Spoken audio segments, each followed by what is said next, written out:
Now here's an interesting story. So there's this story about a Colorado teacher who was accused of assaulting a student who wouldn't stand for the Pledge of Allegiance. A middle school teacher in Colorado was put on paid leave for allegedly assaulting a student who refused to stand during the Pledge of Allegiance.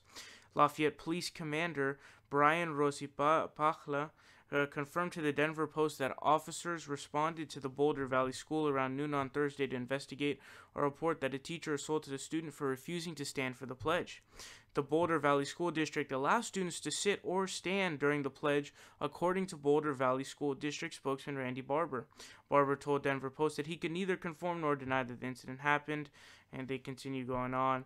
So here's something interesting, basically, in this situation. Now, it states that the district already allows students to sit or stand, so that automatically is a no-brainer.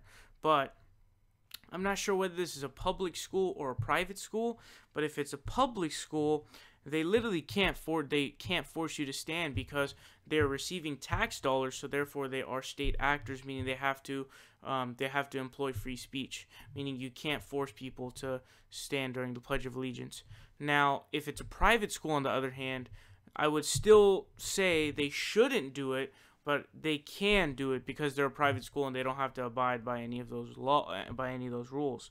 So again, it's unconstitutional, but it's really basic because the rule of the district itself says, hey, students can sit or stand during the national anthem.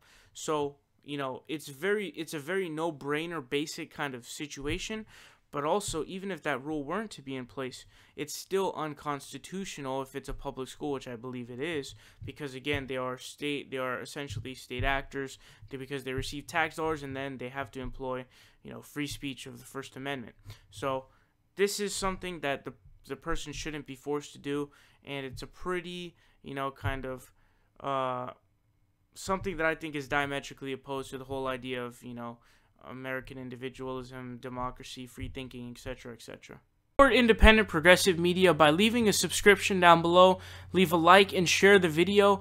Help us out on Patreon, or you can donate in other ways.